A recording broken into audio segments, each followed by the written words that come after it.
Right. Well, it's a blessing to be on Zoom with Artur Asaduriyan. I have the privilege of knowing Artur for, wow, how many years? 17 years. 17 years, okay. Half my life. Half your life, yep. And so Artur is a Christian apologist.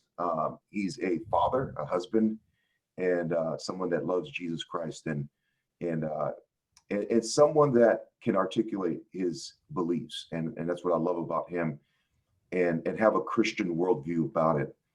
Obviously, over the years, we've always had some minor issues that we've disagreed with, which I appreciate. I love people that have their own perspective, and that's what Christianity is ultimately about.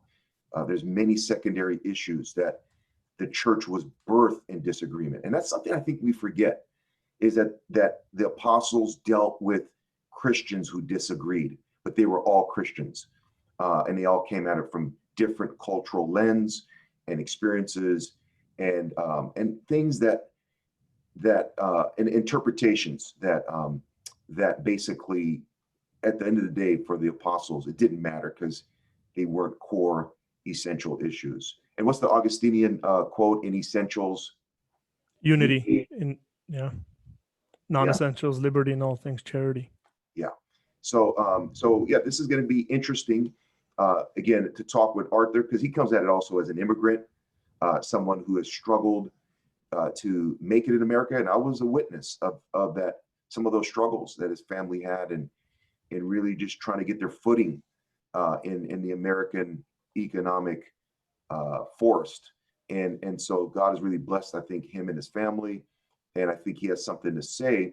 And I think for me, it's really important because he represents an aspect of my identity, being half Armenian, Lebanese, half West African, and being kind of plunged into American culture as a 5-year-old, and having to navigate this culture and understand it from both of those experiences.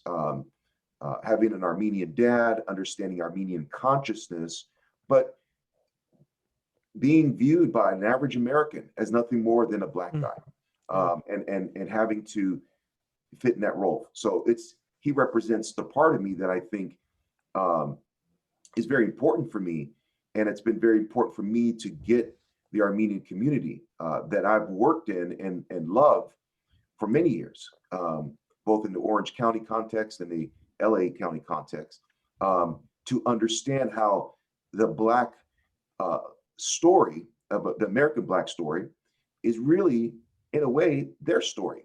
That there's a lot of irony in this, but then there's some differences, and I think that's going to be some of the things that I want to have talk about in this conversation. So, Artur, tell me a little bit about how you're feeling and what is God doing with you before we dive into this Christian kind of apologetic response to the Black Lives Matter movement. Sure. Well, thanks for reaching out. For those who don't know, Jack was my pastor when I became a Christian, and discipled me the first 5 years of my Christian life. And just like when we have children, I would say the first 5 years are the most formidable years, probably, and that's what scholars and experts on the subject say when you have children. And I would say the same thing when it comes to someone becoming a Christian. So my identity as a Christian, in a very large way, was impacted by Jack. And I mean, he's been an older brother, father figure, I mean, all sorts of stuff. So I say that, I kind of preface that because, people might, I remember one time we were hanging out at like a lounge, and me and you got into like a disagreement over, I have no idea what it was, probably some theological subject and stuff. And we didn't realize it, but I think at one point me and you were standing up, like everybody was sitting and we were both standing up and just like disagreeing. And I think someone was like, hey guys, like, and we weren't like, there's no hate in our hearts. We love each other. I mean, I think we respect each other a great deal. It was just kind of like, oh, we didn't even realize it, because it's just, that's what we do in our culture, So we disagree a great deal. That's completely fine. And none of us take that to heart. And it's the way I look at it is iron sharpens iron. And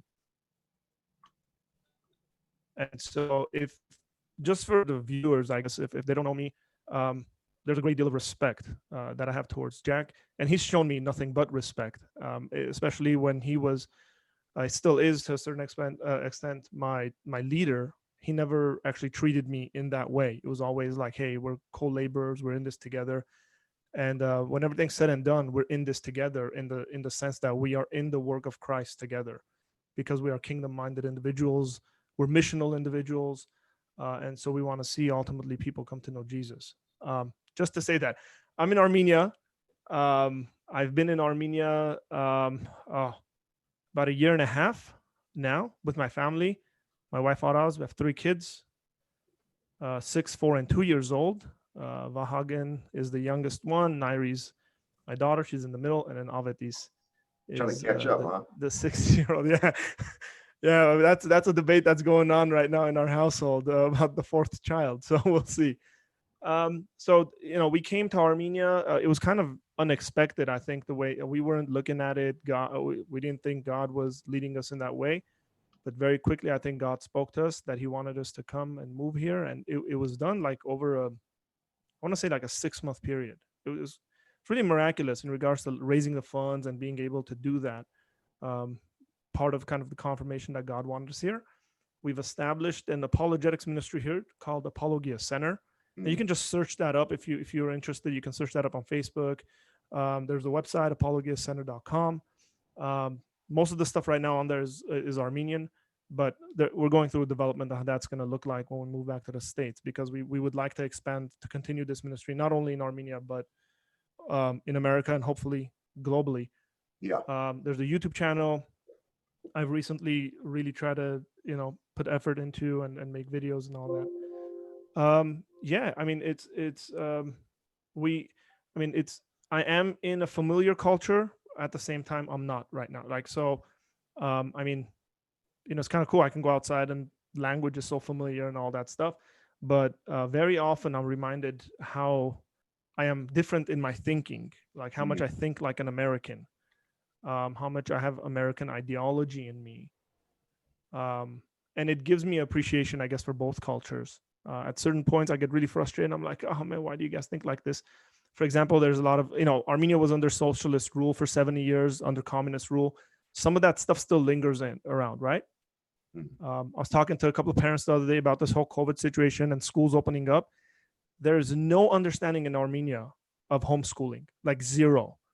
Like you say, parents educating their children, they kind of look at you like you're crazy.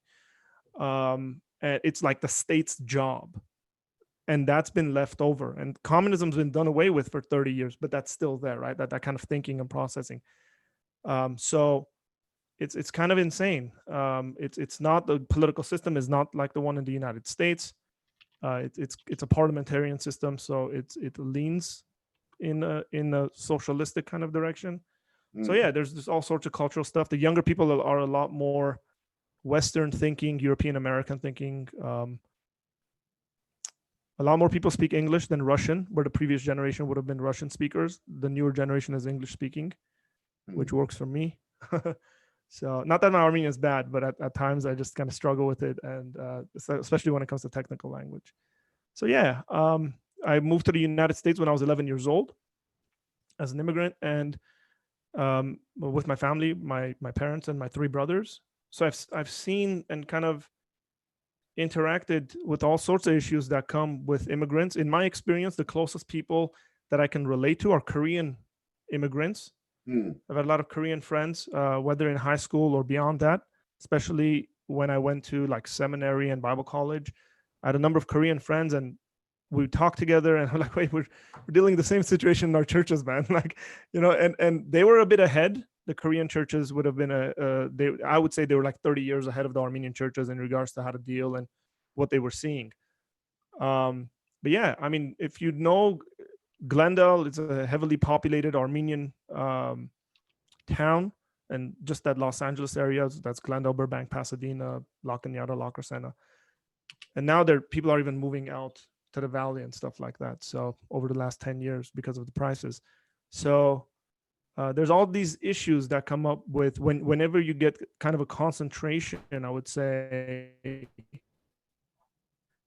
of people who are like each other, immigrants to the United States, you see certain issues. So I think we'll talk about that a bit. I mean, some of that has to do with like the way cops treat you and all that stuff. So yeah, that's sort of my story, kind of. So yeah. I wasn't raised in the church. I always think that's a certain kind of benefit I have compared to my friends who were raised in the church. And so that gives me I guess a specific kind of perspective. Yeah, and my first question is like, what are some of the things that, you know, when I worked in Glendale with the Armenian community, I was amazed, and in fact, one of the things that drew me to even take on that youth, young adult pastoral position was the love that I saw in the kids for Tupac, and you know, being someone that, you know, was part of hip hop, was groomed by hip hop culture, and saw that really as really the cultural lens for myself. That was something I could relate to the kids, and it really worked as a means to bond and connect with the kids, and so I was amazed by the appreciation and the affinity they had for Tupac and the way they saw themselves through his struggle. But what is it about you that makes you feel like, hey, you know, I understand the Black community and really their struggle? Yeah, I mean, you know, first and foremost, I can't understand every single issue that the Black community goes through. So, I mean, partially I can relate to it. But like, for example, I would say being a minority. Now, I had a little bit different experience throughout high school and stuff like that, because predominant, well, I don't know if it's different. I mean, largely Black populations will have a high school where it's predominantly Black. But for example, just being in high school, talking in Armenian with my classmates, because that just came so naturally to us. We spoke it at home. Everybody knew Armenian, and being told that we can't talk Armenian by teachers. And there was always like, it was like, what are you talking about? And I don't know. I can understand what it was, because teachers are thinking we're cheating or whatever. Some of it had to do with, hey, your language skills need to develop. Like, you guys don't know English very well, so you need to speak English. And there was definitely that. But I definitely had teachers who just didn't want us speaking Armenian, because I don't know, they thought we were talking behind their backs and stuff. And we really weren't. We were just kind of joking around, and it just came so naturally to us. So, you know, you see a congregate, for example, I've seen tons of times, and I've been included in a number of these, you know, you get a group of young Armenian guys congregating, and, you know, police just pull up. It's like, just the assumption is you're doing something wrong, and you're literally not doing anything wrong. It's just, we're just hanging out. So depending on how they react, the conversation can go in many different ways. So is it okay if I share a little story? Sure. Yeah. Okay, so this is when I had already become a Christian, and I had done street ministry a good deal, and I had confrontations on the streets with police officers. I've probably had more issues with police officers on the streets doing ministry than at any other time. Okay, so whether that's on college campuses or on the streets, so I had kind of gotten used to dealing with police officers. And I kind of preface that because one day I decided to go to a local park to read my Bible and just spend some time with God. And I was reading, and and then I saw a bunch of Armenian guys playing soccer. And I said, hey, you know, I think it'd be cool. Let me go, you know, run around with these guys for about 30 minutes. I go, we're playing. There was a group of people. I mean, it was kind of like and I'm not used to the baseball language, but a little kids league of baseball going on. And one of the parents approached us and said, you guys can't be on this field because we have it rented and stuff like that. Now, they were using the field next to us. And you know, some argument kind of came about, and some of the guys were like, well, do you have evidence that you rented this field as well as that? And the guy basically showed some papers. We went through the papers, and it said they had the field next to us rented, not the one we were playing on. And we were like, hey, man, listen, you know. So this guy goes into his truck and comes out with a baseball bat. like to rush us. And at kind of like as that's happening, like police officers show up, and some people had seen it and called the cops. This confrontation. A number of these guys. Now, I think this matters into our conversation. A bunch of these Armenian guys were just like immediately like, "Oh, pigs," like this sort of language with the cops. And I thought I had experience with police officers, and so I told them, "Hey guys, just back off. Let me just talk to them." I started a conversation with these cops, and then one of them just kind of took me aside, put me on the curb, and was like, "No way, we're not even listening to you." And it kind of got to a place where I was like, "Okay, I'm not getting anywhere with this guy," because he literally at one point came up to my face and went, "You're not getting anything," and he's going like this to me, like he's doing this X with his fingers. And I said, I'm not going to talk to you, man. I want to talk to your supervisor. His supervisor came down. I said, "Hey, they produced this paperwork. It wasn't like I was threatening us with a baseball bat."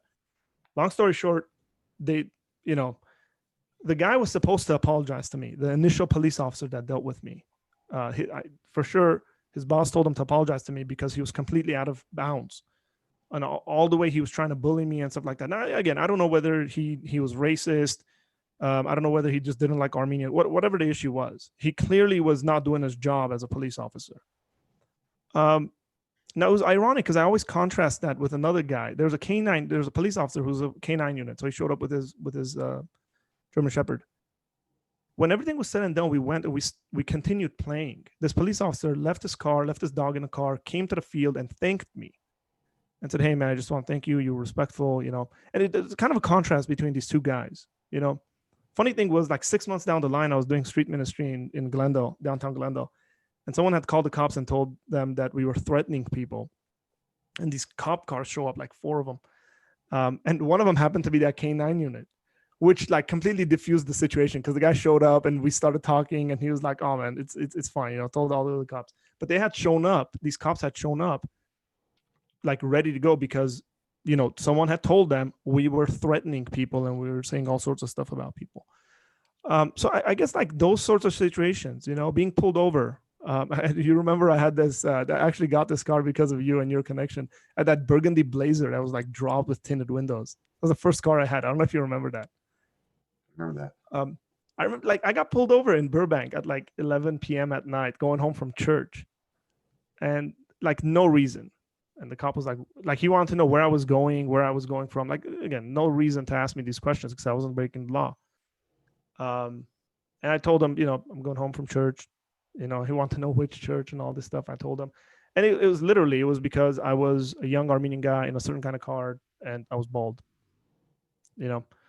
So, these sorts of situations. And so this is where I empathize and I can understand at least parts of what goes on in minority communities. I look at the Glendale Police Department and it doesn't in any way represent the population in Glendale. Yeah. Why it doesn't, I don't know. I have no idea. It could be that Armenians don't want to be police officers because there's a negative connotation to being a cop within Armenian culture. And there is. Or it could be, they're trying to be cops and something's going on internally and they're not being hired.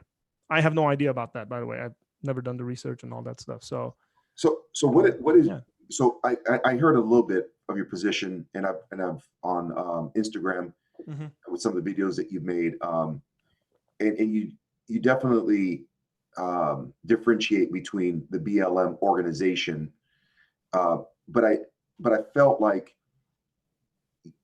as an academic, you didn't deconstruct the difference between the BLM movement.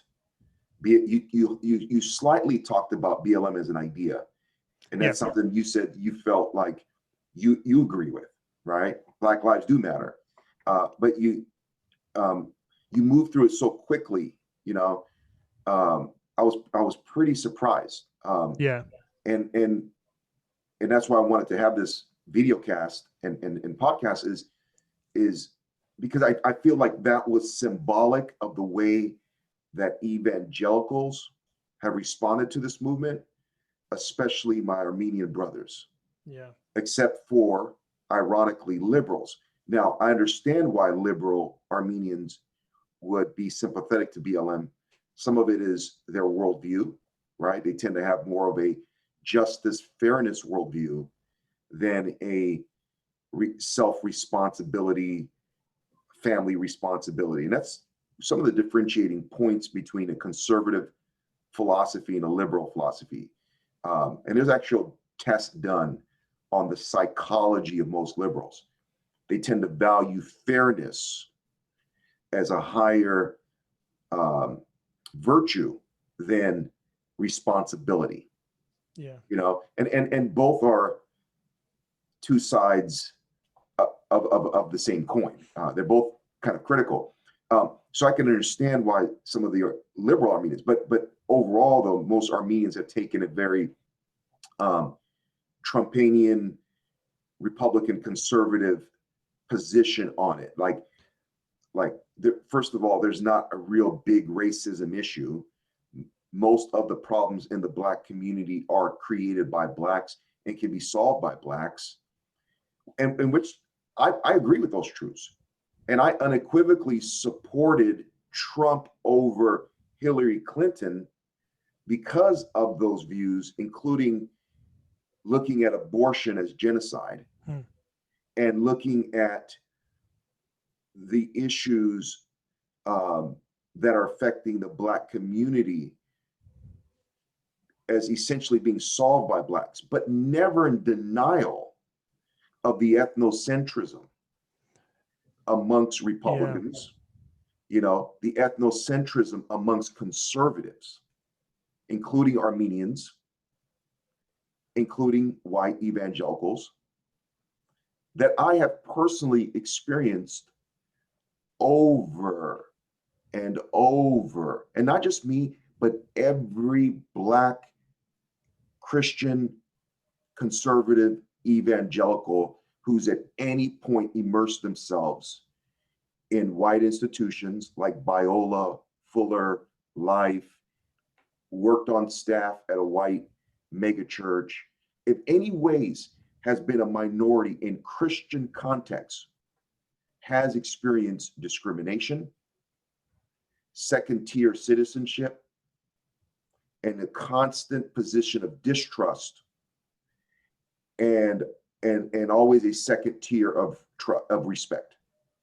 For some reason, Blacks in Christian conservative circles, and it doesn't matter, it could be Korean, are second tier.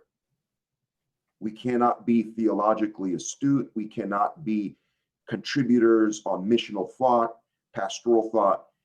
And you see it. Every book you probably read through college and seminary was probably written 98.97% by white scholar. And so I felt like what I was seeing was more of that. And it really honestly disappointed me, you know. So what's your position on BLM? Yeah. So let me, okay, so I made the video, and so I guess this has to do with kind of what I've been seeing on social media. That was the reason why I made it. And I've been seeing this over a number of months. I mentioned this in my previous videos.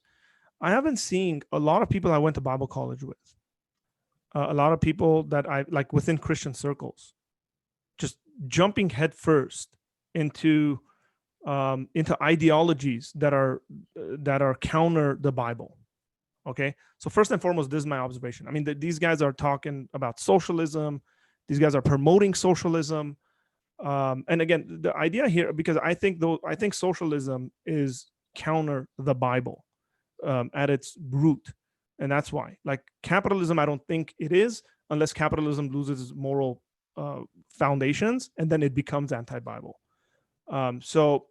A lot of people argue that capitalism, for it to function, needs a moral framework, or else it becomes totalitarian. I think we're seeing a bunch of that. So I've been seeing that, just a lot of people. And I remember just sitting down and talking with a number of people I went to Bible college with. I said, are you observing the same thing? Are you seeing people you went to Bible college with actually supporting and in favor of these positions? And they're like, yeah, we're seeing. And I've been in conversation with a number of these people trying to understand like what's going on, like how did this happen? We went through the same exact classes, you know, like I'm just curious. So that's why I made the video. And the video wasn't for me to have necessarily for me to speak about like racism in America and Black Lives Mattering and all that. It was specifically to speak about the organization because I was seeing so many Christians posting stuff from the organization. And I was saying, okay, there needs to be some kind of like, I went on their website. I actually sat on their website for like 4 days without making a video, like just carefully reading and rereading their positions. And again, if you go on their website, it doesn't really take much to look at and see what their positions are. But I wanted to be careful. I wanted to make sure that I was picking on positions that were fundamentally, I think, at issue with Christianity. And that's why I commented on 3 things. The fourth one, I think, was just, hey, we can offer much more here. So that's why I made the video. That was really the heart. And that's why I didn't go into the details of, is there actual injustice? Is there, I think, obviously, I think there's actual injustice. Do I think it's systemic? I think it's important for us to define our terms, what we mean by systemic. Like, is there a law passed that says, every time you see a Black guy in a car, pull him over? No, there's no such thing, right? And I think this is where people are talking past each other. When I think systemic, I'm thinking law. Okay. Do I think there are racist cops? Absolutely. I mean, I've experienced it firsthand. I think our Black friends and our Black brothers have seen this regularly. But I also, at the same time, realize that I do live in a majority like white culture. So I am going to get the white position that's going to be shared. I mean, I don't necessarily have an issue that I went to, these seminaries, and I went to, or seminary and then Bible college, and I read white theologians. Yeah, we live in America, and predominantly the theologians are going to be American. Now, again, I read. Wait, you probably American or white? Well, okay, white. Sorry. Yeah. I mean, evangelicalism at large is a white thing. I mean, I don't know. I read some Black theologians. They were liberation theologians. What's his name? That was a real justice to. Yeah, and it wasn't, because there's definitely. But you see the irony of that, though. Yeah. When they do introduce you to it, it's this like far left Marxist kind of white villainizing theology. Yeah. See, I don't know whether that's intentional. Again, I don't have reason to believe that's intentional from the people that I studied under. Like, I would have to have reason to say, hey, yeah, this guy actually is going out of his way to show, intentional, meaning intentional far as like premeditated or subconsciously intentional. No. When I say intentional, I mean premeditated. Yeah. I think the whole idea of white privilege, or any type of privilege, Armenians have Armenian privilege, meaning amongst themselves, right? I mean, Armenians from Russia think a certain way about Armenians from other parts of the world. Armenians who speak a certain type of Armenian. There's a linguistic privilege. There's always this sense of people taking care of certain people more, right? Well, I can give you so many examples. When I used to be in Glendale, I'd walk in the store, okay, and I'm going to buy some coffee and cookies and bakery, right? Delicious food, right? Which I'll actually be out there next week, this weekend. Nice. Yeah. And the people would literally like be shunning me, like tolerating me. And then I would say something to them in Armenian. And they light up, come and grab my arm, sit me down, bring me coffee, bring me extra service. Okay. I literally used it for my advantage. And I knew that I was dealing with people that had a cultural affinity towards people who spoke like them, who had IAN at the end of their name, and fundamentally treated me differently than just a regular Black guy. Yeah. So I guess where my comments on And this so, stuff comes. and that's Go ahead. and that's what we're talking about, is that when you talk about systemic racism, what we're saying is, yes, as far as codification, there's no longer any books, right? There's no longer any laws on the books that overtly justify the mistreatment of anyone. But systemic racism is not just laws, but it's nepotism, it's culture, it's sentiment, which then causes people. It's like basketball, right? I'm a Laker fan, and I remember when the Lakers would play with Kurt Rambis back in the days. Kurt Rambis was known to be the guy that came out there and played power ball and roughed it up, like made life frustrating for the best player on the other team, and would like elbow and get away with stuff. Some of the top basketball teams have always had that rough player, and it was cool because he would get away with certain things. What's his name was like that for the Bulls? The crazy dude, Dennis Rodman. Yeah, Dennis Rodman.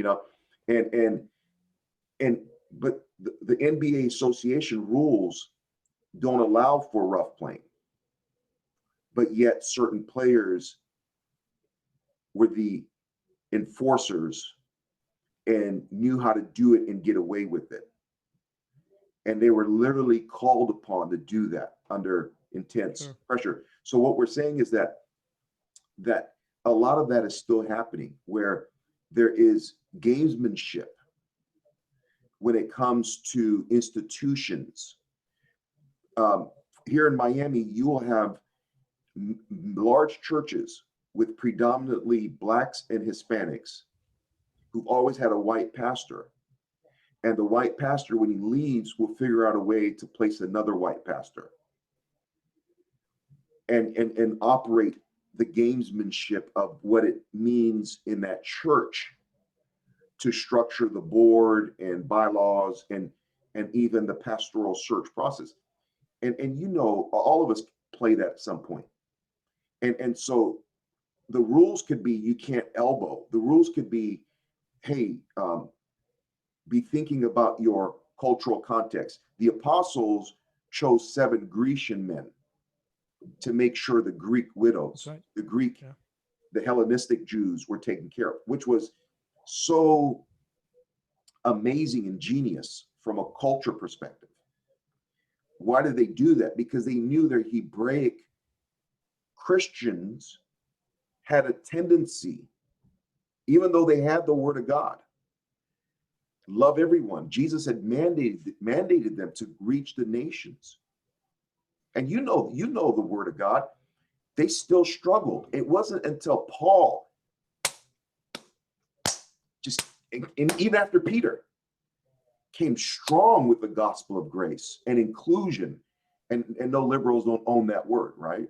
Inclusion with parameters, right? Biblical parameters. And if it wasn't for Paul, I don't think Armenian Christians would have been embraced, part of the universal Catholic Church, and I say that generically. The Ethiopian Coptics and even the Roman, ironically, who they consider themselves the first of bishops. If it wasn't for Paul's letter to the Romans, setting precedent to stop judging these Gentile Christians, the gospel is an equalizer. Would even the Roman church take in its leadership in the Western church? And this is what we're dealing with. We have the New Testament law, but you still had a system where the Judaizers and Jewish Christians were in spirit deviating from the actual application of justice and inclusion. So okay, there's like a bunch of issues, right? Like, so I'm going to try to separate them. Sure. For example, you mentioned like Armenians from Lebanon, Armenians from Armenia, Armenians from Iran. These are generic 3 different kinds of Armenians, generally speaking. Now you can add a 4th group to that, maybe even you can add many groups, because like now we're at a place in Armenian history where you get like American Armenians, right? The younger generation that I'm seeing are not like me. They don't think like me. They were born in the United States, raised in the United States. They don't have this kind of weird stuff that's going on that I get to struggle with. They don't even struggle with that stuff. And then you get like French context. You get Armenians in France, right? I met here in Armenia, I met a guy from Uruguay. For those who don't know, there's an Armenian community that's been in Uruguay since the 1920s. Now, this community that I got to interact with are Christians. It's weird for me to come across an Armenian guy named Juan or Carlos, right? Like it's strange. It's like his last name's Armenian. I mean, they speak Armenian for those who do, and they have a really good. I think they've understood what their purpose is in Uruguay. But you get the same thing in Russia, like.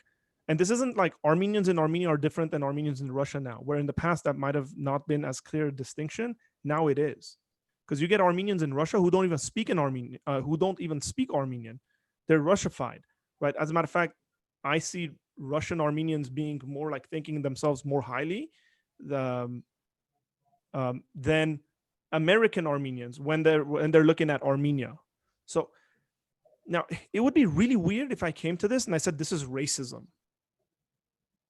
Right? Like, because you're talking about the same group of people. Now we would have to qualify and sub-qualify what the word racism is in a context like that, because they're talking about Armenians, right? And you get this in like the Indian context as well. That's culturalism. That's okay. Culturalism, colorism is a recent term I've come across. Like I'd never heard it. And in like doing research recently, it depends on what you believe your superior attributes are. If it's language, I mean, if is it your color? Racism ultimately was an idea based on skin tone,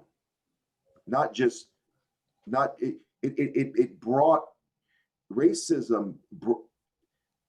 There was different levels of sin in America and throughout society, and basically, as the Irish started coming in, they were treated like indentured slaves. They were mistreated. It's so disingenuous when I hear Irish people say it was like the African American story. And no, you got to look at all the Americas and everything that went on in the West Indies, South America, Central America, and how long it happened, and the type of treatment. It was completely different, not only in scope, but in intensity. Nevertheless, there was real injustice done. It's been done to all cultures at certain points, and the quandary of the African American response is people tell them shut up, get over it. Yeah, so the irony I find is that that's what the Turks are saying to Armenians about the genocide. That's a lot of people groups are saying that about Armenians and the genocide. And to some degree, they do need to get over it. Blacks need to get over it. Jews need to get over it. Everyone needs to get over it, because that's important for our mental health and for our spirituality. That does matter a little bit, I would say, in regards to the perpetrators, the oppressors, you could say in this case, whether they've owned up to it or not. For example, like Germans have owned up about the Holocaust. To societally speaking, right? Americans have owned up to it. Like nobody, I've never met any like white American that's saying slavery didn't happen, right? Like we never did this. Like generally speaking, people are saying we did this. It was an evil. It was wrong, and whether they're saying it's completely done with or they're saying we've gotten over, we're getting over it, like whatever that. Yeah. I think there's a spectrum there of what they're saying. Where I would say maybe in the Armenian context, a bit different, where the perpetrators are saying this never happened. There's people that say it didn't happen to the scope that the North claimed and Blacks claimed. Yeah, then I would say then we'd look at those people and then we shut them up with facts. That's just the reality of it. I mean, I've heard all sorts of stuff, man. Again, in like an Armenian context, right? I was at the genocide march a number of years ago where we had, I think it was a Hispanic lady. This wasn't even the white person, where she just couldn't stand. We were marching and all that stuff. She turned around. She said they should have wiped away all of you guys. Wow. And But if it wasn't for me being a Christian, but what if right? that was the sentiment of half of the Hispanics? Oh yeah, it definitely would be an issue. I think the thing that really comes down to is whether it is not. I think we can talk about what if. Now it's very interesting. You mentioned like in seminary and Bible college and all that stuff. I had a little bit of a different experience. Okay, and I've continuously kind of seen this, and I had to be very careful with this. And again, because you and I mean, again, first look, when somebody looks at you and looks at me, they're not going to say you're Armenian, right? Like they're going to look at me and they're going to say, or you're like ethnically ambiguous. They're going to look at you and they're going to say you're black. Yeah. Unless they see your last name, then they're going to say, okay, there's something going on here. If they're aware of Armenians and last names and all that. Well, they see Um, Hakeem, and they actually think this guy's truly Arab. Yeah, or Arab or something like that. No, Yeah. no, they go Hakeem because Hakeem Elijah won. Yeah. So they go, okay, yeah. this guy's so. Yeah. So the thing is that I actually, when I was in Bible college, there was a number of points where I had to tell white people that they could be comfortable around me. I mean, these are friends, I was studying with, and I sensed they were uncomfortable within their own skins around me. And I don't know whether it's a generational thing because, I mean, you went to school, I don't know, maybe 10 years ahead of me. I mean, we're talking about the same Bible college you and I went to, for those who don't know. Jack went to Bible college. It was at his recommendation that I went to the same Bible college. Okay. So, so I don't know whether like in that 10-year time, there was a change within the culture of the school or whatever like that. But like things would happen and they would really pull back in making comments and speaking and stuff. And then I realized that I was being given a lot of freedom in the sense of like I could talk about my ethnicity, I could talk about all this stuff as much as I wanted to, but they weren't. To a place where I kind of had to stop myself and ask them, hey, you guys, can you say something? I mean, what does it even mean for you to be white? Like, like, because you're not like, right? I don't know what you're Italian, Irish, like what's going on, right? Like you're Scottish. Like for me to say white doesn't really mean much.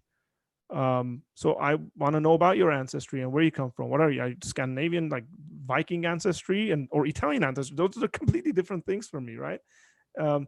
And so I realized this tension, even in seminary. I realized this tension to a point where it started really bugging me. And I got to tell you, Jack, I put up like probably the one I got the most responses from was a video I put up called like Race and Culture. I kind of intentionally took that video with Mount Ararat behind me, and I try to draw attention to, hey, humanity's restart was on this mountain. Like if you're thinking races and stuff, it's all connected to this mountain, right? It's like it's one family. Biblically, that's what our perspective is. And I've had white friends who've sent me private messages saying, thank you. We are scared to speak our minds on these issues. And that kind of is, and the predominant reason why they're scared, by the way, is because they're scared of being called racist. Over the last 3 weeks, I've been called a racist, I don't know, at least 5 times on the internet, which I think is like the funniest thing on the planet, where, it's like, oh, hey, oh, look at this, look at this guy's title video or something like that. Oh, we're just going to assume he's a racist. I think that word has gotten cheapened.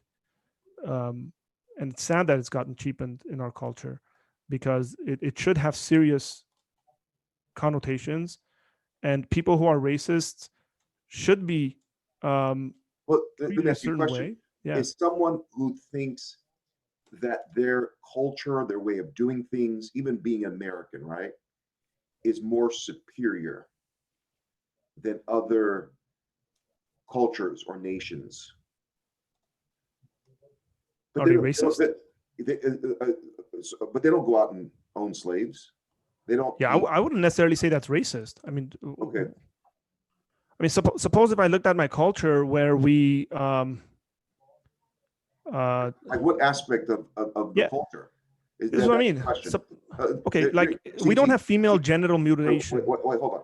So as a Christian, you would say the aspects of the culture that makes it more superior is maybe a particular culture is obeying God's principles and virtues. But if you believe your culture is more superior because you have rock and roll, you get to Yeah. barbecue, you get to eat pork, Yeah. okay, and you actually think you're more superior than other cultures who don't eat pork, who maybe men are married to 5 different wives, Hmm. you know, or whatever. Maybe there's some distinctions that are secondary. You know, the issue of polygamy is secondary, right? It's an important issue, and it's probably Yeah. it makes it harder for families to operate. It's not optimal, but you're not going to go to hell if you're a polygamist.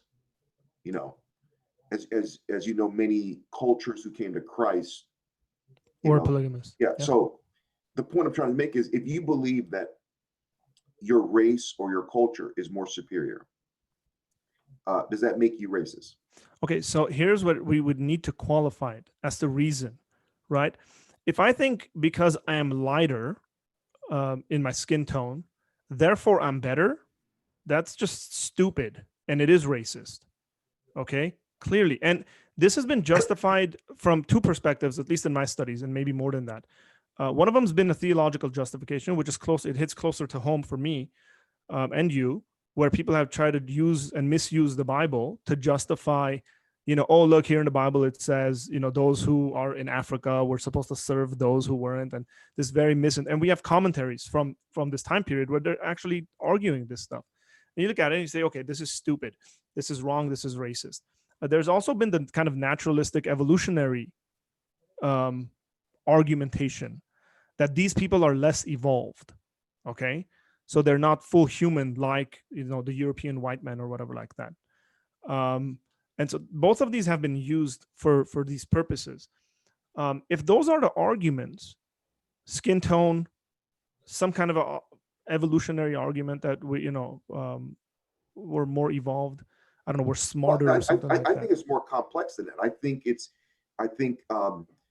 think that many whites and Europeans look at their technology advances, their advances in building great academic institutions, that the world envies, and all these become demarcations of superiority.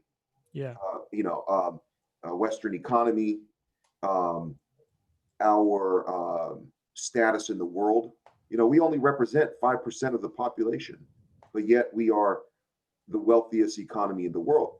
All those give reasons as to why some Americans would see themselves as more superior. Do you think that's a form of racism? Yeah, I think so. I think that's a form of racism.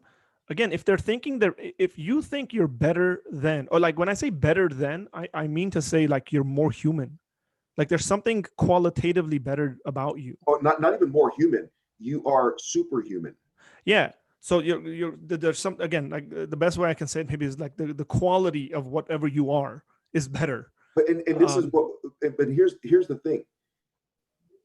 Many people who especially in Black and minority experiences, that wander away from their pasture, meaning I don't believe that.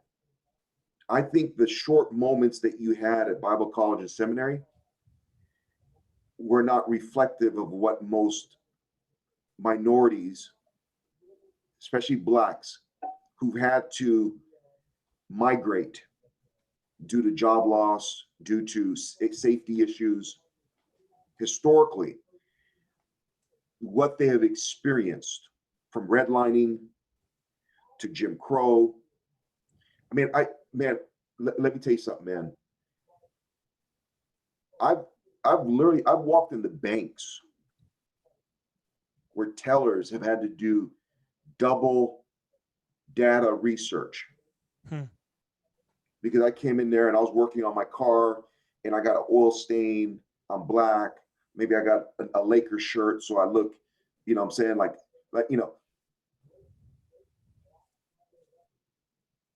I don't think that many people, especially immigrants like Koreans who who experience in sociology the development of new communities, their experience is different until they move out of the herd.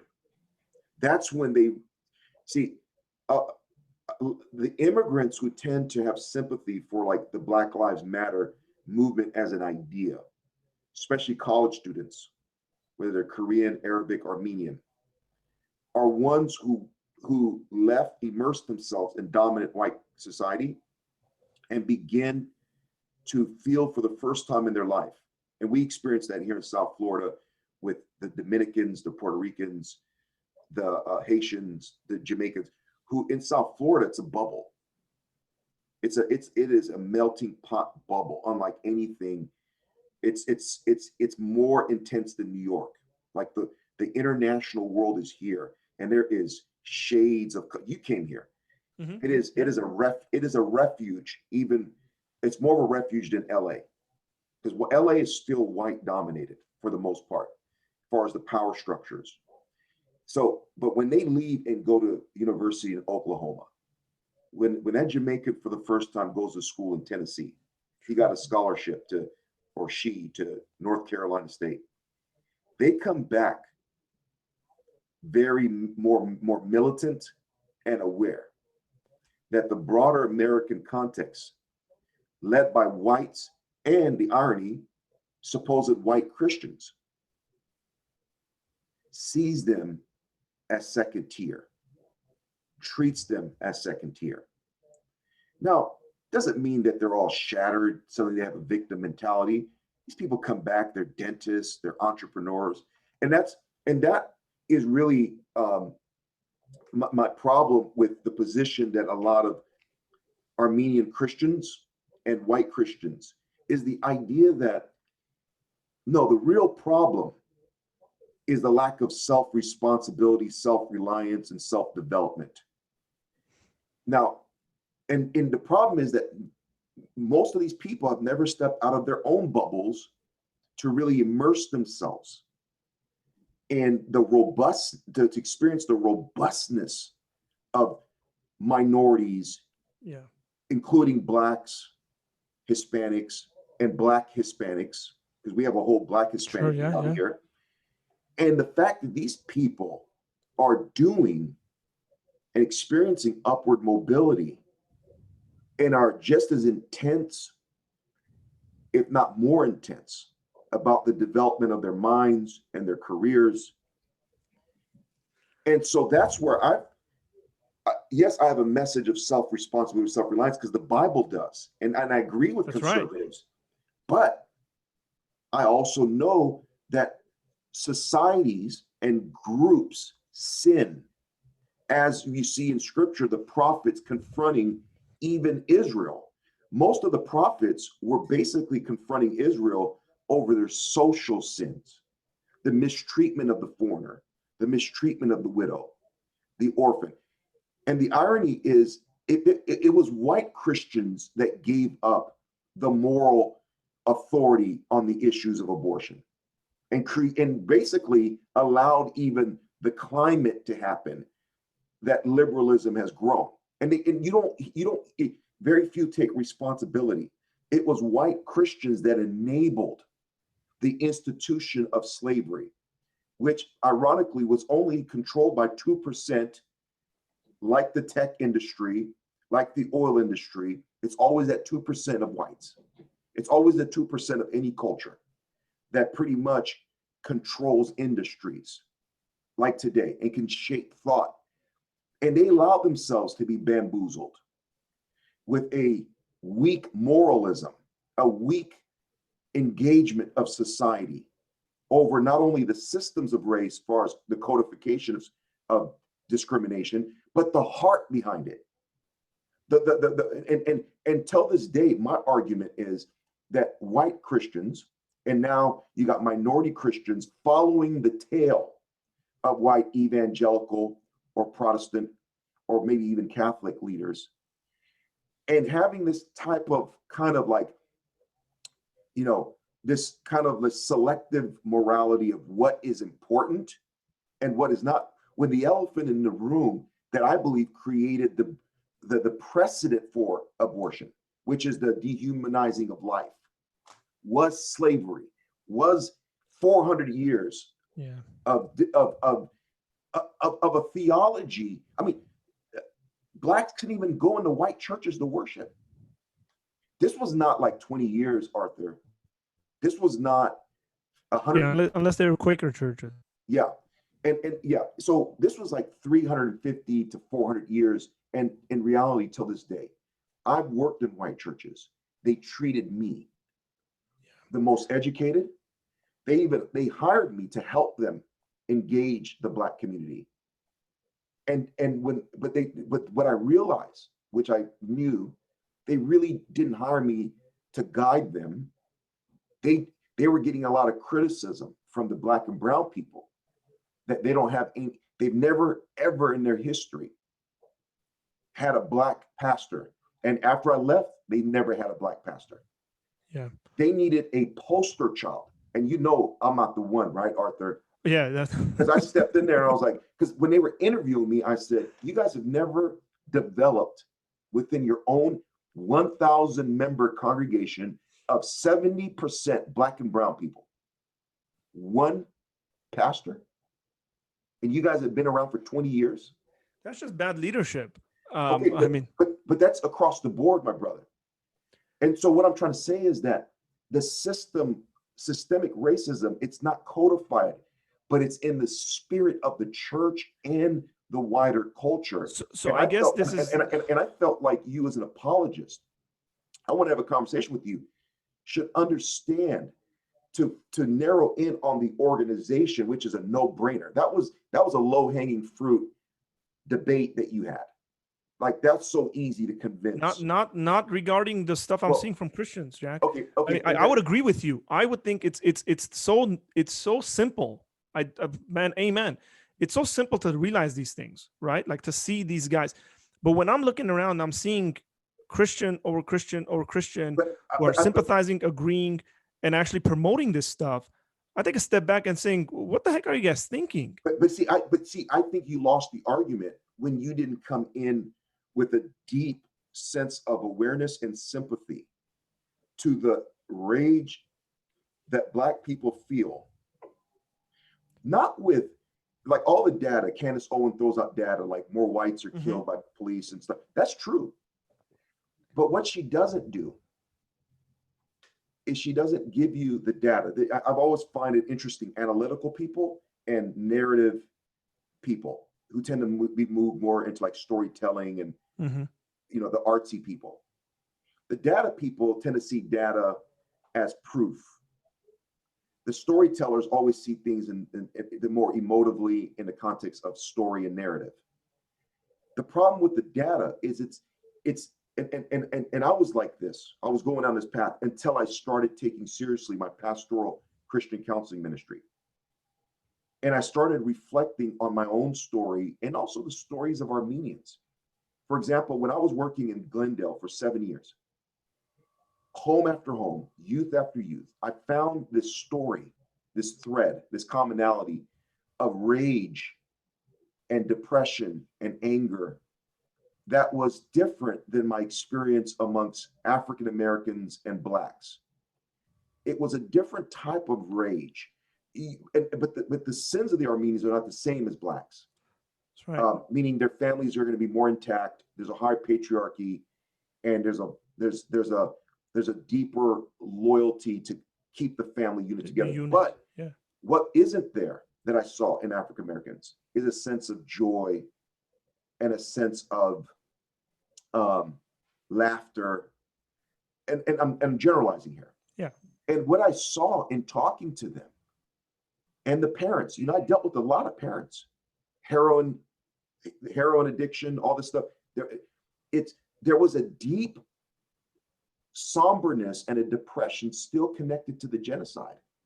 That's a given, yeah. And something had shifted in the Armenian psyche. And growing up in an Armenian home, I always felt it and I was running from it. I was always juxtaposing my life with what I was seeing with my white and black friends. There was something different about their homes. There wasn't this weight, this Uh, and there's something that I saw, and it's been over the years of doing pastoral counseling and more reflection that I've come to realize that Armenian, and only someone who's worked and been immersed in Armenian community, if you looked at Armenians like Koreans, you would see a strong, tightly bound, wound, growing community, economically, politically. They're like the Cubans, Koreans, Italians. But then and I know that there's more going on. That probably by the third generation of Armenians, you'll start seeing Armenians beginning to integrate into other cultures. But there's something psychologically there. Now, and so again, when I began to immerse myself in the Black community, I began to understand how, like the genocide, slavery, Jim Crow, and some of these things are recent. I mean, 1965, Blacks couldn't even vote in certain. I mean, that's and so the point of it is, I began to see how the trauma of when they deal with white police and the experiences they get, not so much that whites aren't killed by white police, but the aftermath, the way that they're dealt with. Even like this whole issue of the BLM movement, not BLM organization, is one of response. How can someone outright kill a Black person and for 2 months not even be arrested? Because that's the unspoken systemic racism of, we're going to protect you. We're going to do the elbow in the game and try to get away with it. Yeah. And I guess, my comment on this is, listen, man, I'm an individual that is pretty like for the death penalty, unless I have like a lot of reasons not to be. And in that case, I will be theoretically for it, but not like practically.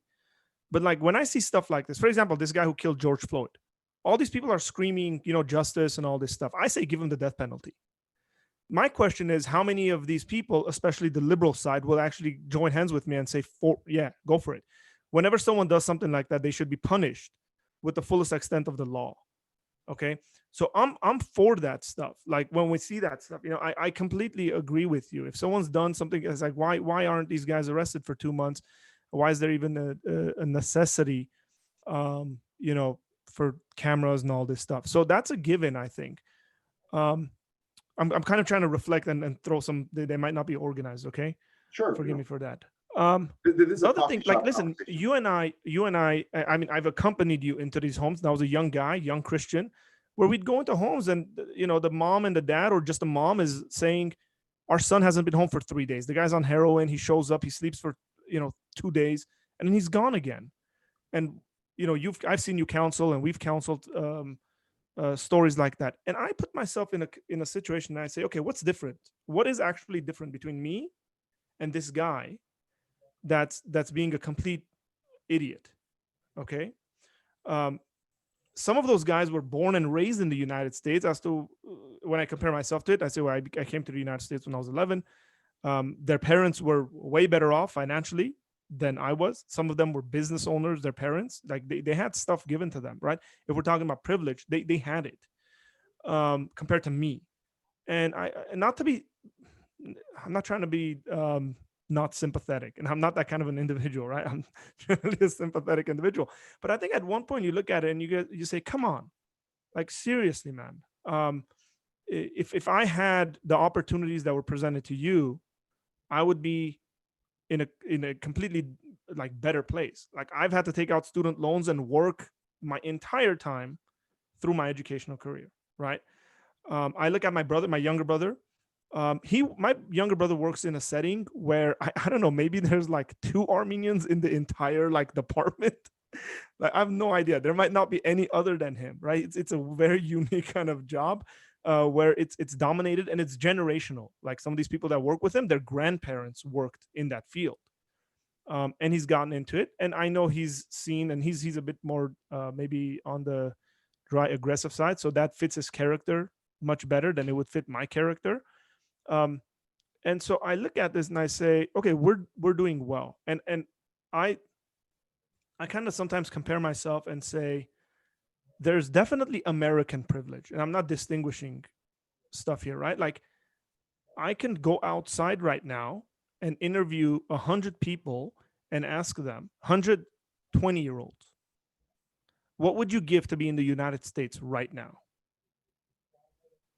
And out of the 100 of them, I would guarantee you 80 to 90 of them would give anything to be in the United States right now. It's a conversation I regularly have. Okay, I sit taxis and people tell me, "Why are you here? Why would you even come to Armenia?" And these are Armenians telling another Armenian why he would leave the United States and come to Armenia, right?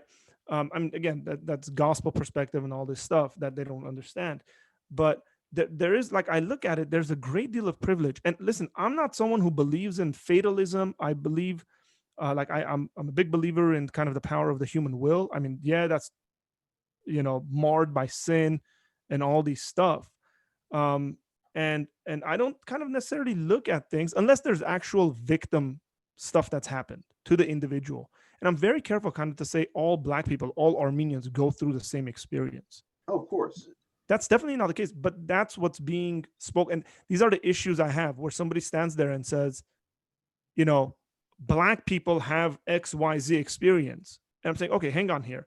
At least do some kind of a nuanced kind of, I don't know. Even if you say majority, I'm okay with it. You realize that there's a fundamental difference between you individually having a bad experience on a soccer field, yeah, and the Turks trying to wipe out millions of people and rocking their world, where my grandmother walked through the desert to Lebanon, and then very young started having children. She was psychologically tormented, and she tormented my dad and all his brothers. He tormented us. Yeah. I'm not far removed. So for someone to say, oh, the genocide didn't happen, it wasn't a big deal, it wasn't something different, it was just war. No, just when you just have war, maimed soldiers come back and there's a sense of pride. They do have PTSD, they are affected, but they don't feel completely raped, violated and undignified.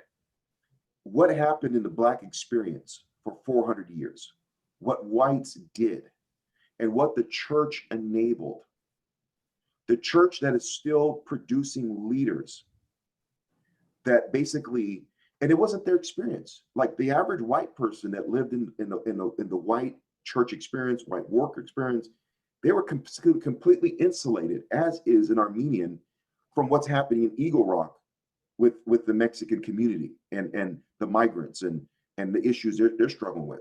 It's like of no concern, because most Armenians come here legally.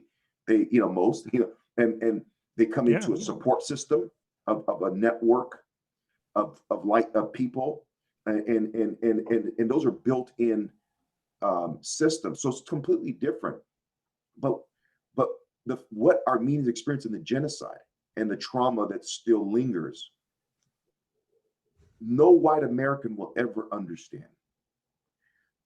White American that's been here generationally, they have been privileged to not experience that. Even if their uncle went to war and came back, it's always from the sense of victory, triumphalism.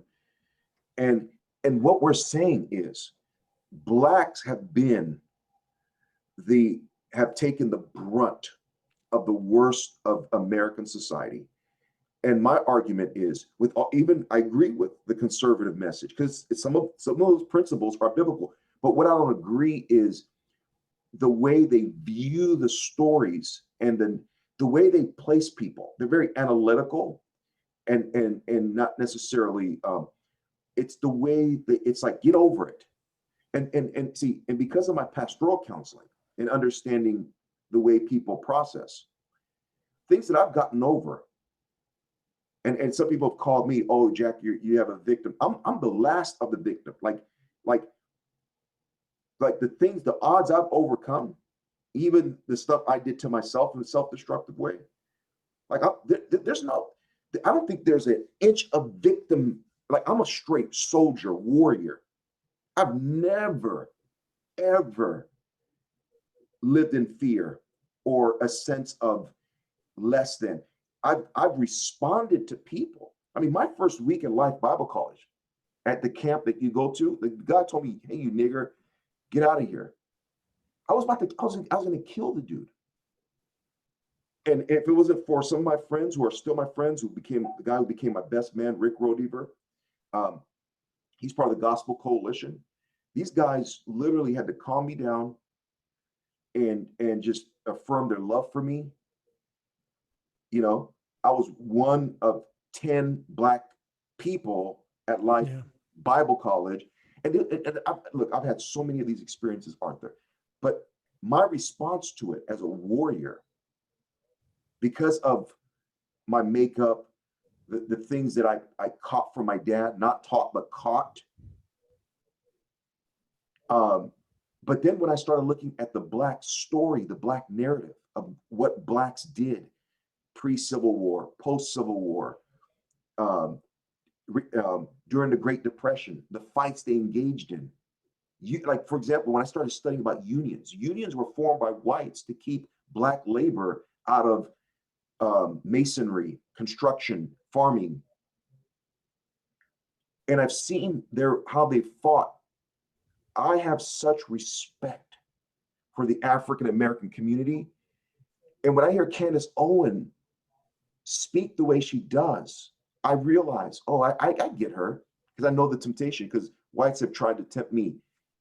She's really speaking for the white audience who want to hear, we have no race problem. We've done nothing wrong. Get over it. This is a Black father issue. This is a Black community issue, which to some degree it is. My argument is one of balance.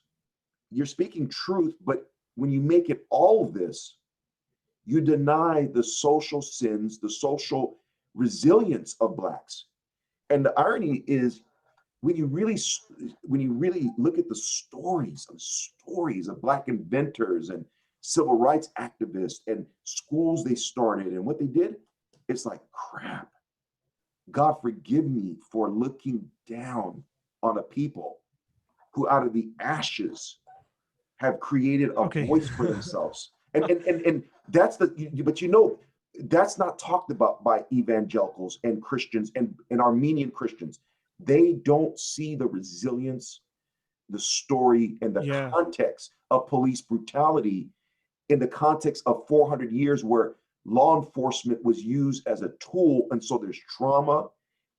Though you can statistically prove that more whites are killed by police officers, they don't have the same kind of trauma. And then when they say stuff like, oh, well, look how Blacks are killing Blacks. Well, Blacks don't like that either. But there's a difference between crimes of passion, crimes based on deceit, and systems that protect police brutality. I agree. It reminds them of the 400 years of where the state protected, even if the law wasn't there, through relationships, through judges, through the local sheriff, protected one another. Listen, I think everyone does. I have no idea whether I've shared this with anyone or not. I think I might have shared it with one person. I am fundamentally convinced that the American Blacks, okay, and I'm specifically using that kind of language rather than African Americans, because you're an African American, okay, because you were born in Africa. Like that's just the reality. I mean, I have a friend who's an Armenian guy who was born in Nigeria, right? And like he's technically an African Armenian American. Like it's like strange, or Armenian African American. Like the guy's birth certificate says Nigeria. So here's what I mean. There's something that was done to the American Black individual, whether we could, like breeding, for example, to get a stronger individual, physically stronger individual. Nobody can deny the fact that has taken place, that has happened. So it's no surprise to me, for example, that African Americans lead American sports. It's like dominated by Blacks. Okay. I think the music industry, all these things. Now I see these things as God's grace. Okay. Now people have to understand me very carefully here. Okay. I'm not justifying the stuff they did, because I think God actually fundamentally takes human sin and disgusting things humans do, and then uses it for the blessings of the world. But does he judge the people that did the disgusting things? Absolutely. Absolutely. You think God's going to judge white America and the white church for its enablement? Yeah, absolutely. I think those people who have been enabled will be judged by God. Yeah. So can you Question about it. So okay.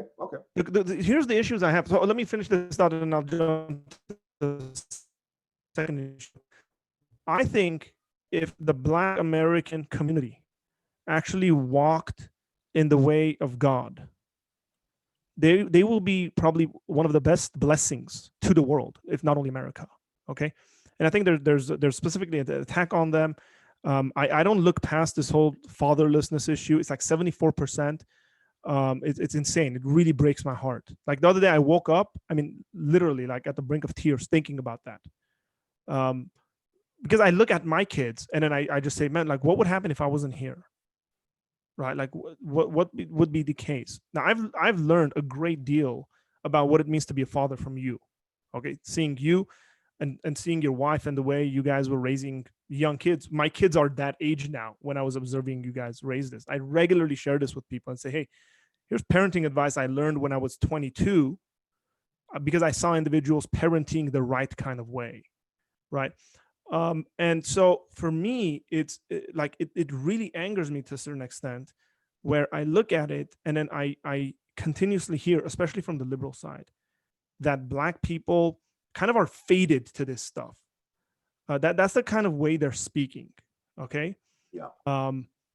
And now there's a balance here because I hear the other side, the conservative side, just only talking about personal responsibility. I agree with you there. I think there's definitely a balance. But I look at it and I say, man, just like get out of it. Like in the sense of like you have the power, and especially with God, to break out of this stuff and just like be the blessing that you could be, like produce the best musicians that will glorify God, that will redeem culture. And I'm seeing the opposite of that. When I pay attention and see kind of the musical icons, the musical influences, the two most popular female artists you could say in the United States right now are, and I don't pay much attention to this stuff anymore, but whether that's right or wrong, I don't know. Like Nicki Minaj and Cardi B. These aren't individuals that should be in any way in that kind of a category, for whether it's for whites, whether it's for Blacks, whether it's for anyone, because they're not actually producing good stuff. And so it really bugs me, and like again, it angers me because I'm looking at it and I'm saying the African American community has so much to offer, and it angers me in one sense because I think there needs to be personal responsibility. There needs to be this thing where like dude, you had sex and had a baby, like be a father. Why are you running away from that? Like be there. It also angers me if people are standing there and saying, well, there's really nothing going on, acting like they're blind.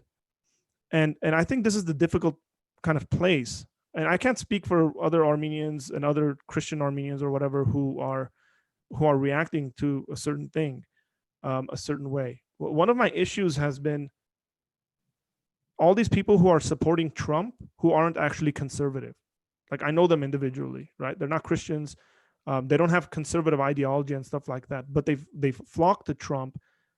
And again, if you look at their personal lives, they're liberals in the way they live their lives. Okay, so it's so complicated where there is an aspect of being prophetic in the sense of what you're talking about. Challenge that. Okay, look, when Kim Kardashian was misbehaving back in the days, yeah, I had to basically defend what it meant to be Armenian. So have I. by the international perspective that people had through Kim Kardashian, the most popular Armenian in the world. It is so disingenuous and shallow to look at Black culture and society. And this is through Nicki Minaj and Cardi B. Because guess who gave them that platform? Because they sell, and they sell mainly to white America. It's the Jewish and Anglo ran media distribution, media companies owned by companies like Disney, um, um, Sony, and so, as far as their U.S. divisions, the CEO, these aren't Black people. BET is even owned by Viacom, which is ran by Jews. And as soon as they took BET, they began to infuse it with the most urban, kind of lowest hanging fruit, talent and narratives of the Black culture. And the point I'm trying to make is that this is why it's so important, I think, for people to immerse themselves. And let me just, before you can, let me ask a question, because I want clarity on this. Okay. In my observations and the kind of numbers I've seen, there's a clear distinction between the generation of African Americans that were during the 50s, the 60s. Yeah. The values they had, the morality they had, the character they had, like all of that stuff. Okay. And the struggles they had was so much more than the struggles today. Right.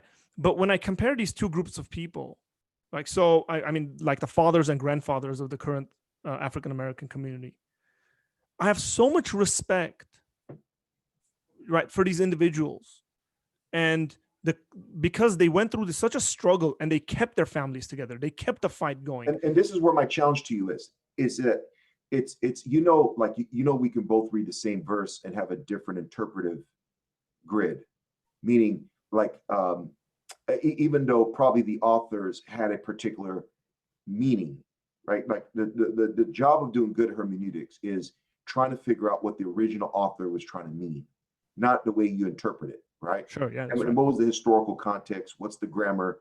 And how does it interplay with other writings of that author? And maybe even some of their colleagues, other prophets.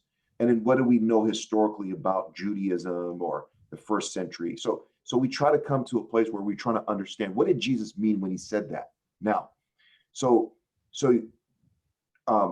when you're interpreting data and you're trying to figure out causation, what shifted in the 60s in the Black community, that becomes an issue of interpretation. And my argument is that conservatives interpret that as that Blacks stopped being self-reliant. They got infused with ungodly theology. They bought into white liberalism, the government socialism with the war on poverty became the sugar daddy of the Black community. So therefore, fathers were no longer. So it's that kind of narrative, right? Which to some degree is true. Mm-hmm. But there's also another macro narrative. For example, there was things going on economically.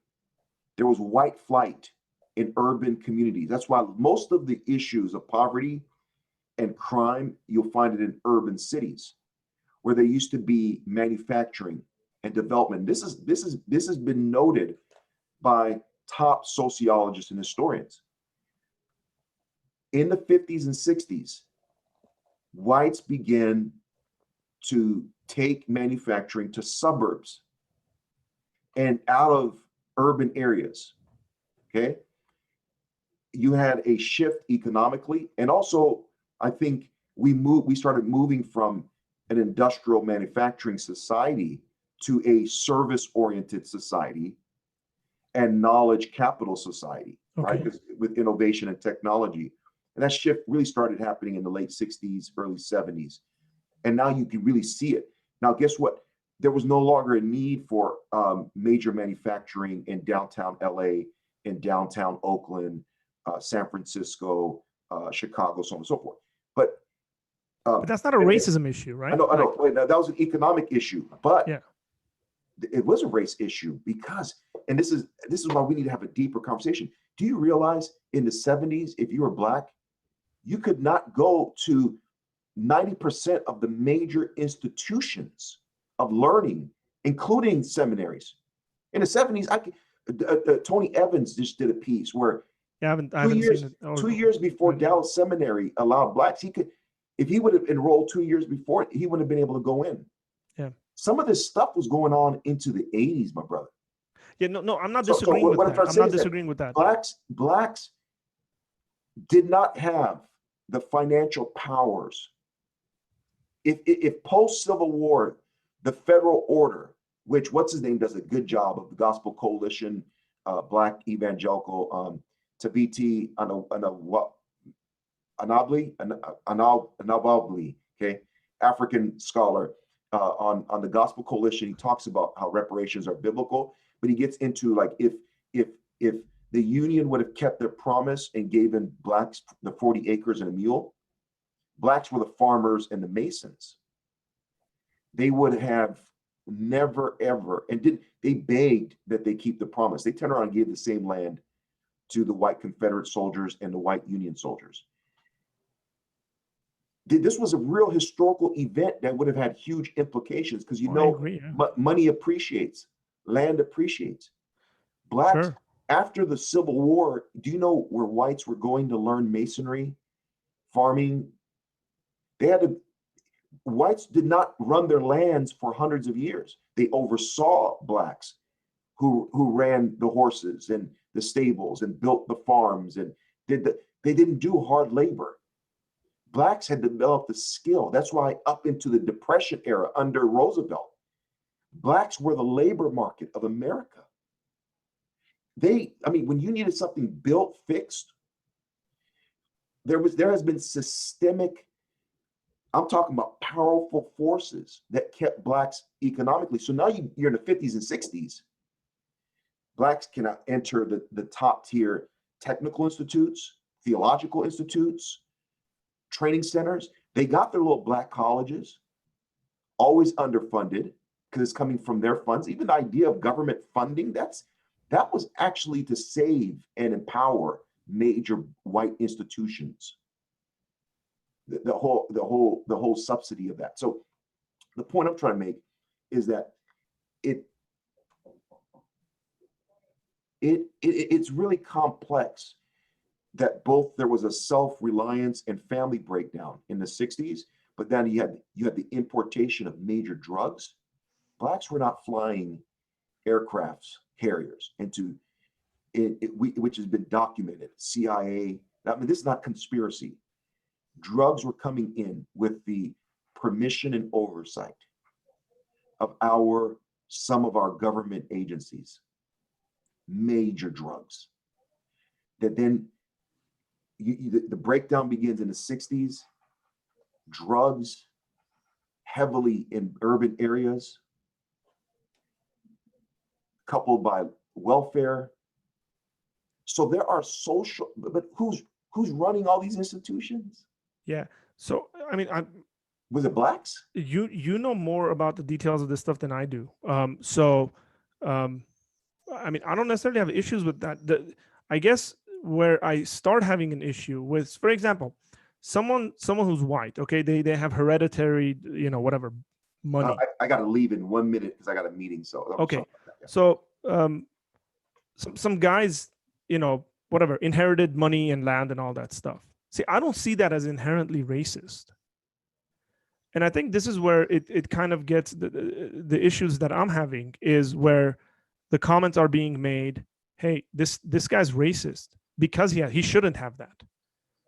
Okay, right. I get that, but they're saying, but that's not Jack. When you study what happened under how the communists took over Russia, yeah, those are exactly the same arguments. That's what they were talking about, and that's exactly what happened. So it's scary. But when you have people let's say you've been raped several times, and I deal with rape victims. I literally had a rape victim in my office last night that I was counseling. When they've been raped, and let's say like a male, by males, for example, that all wore boots, Timberlands. Okay.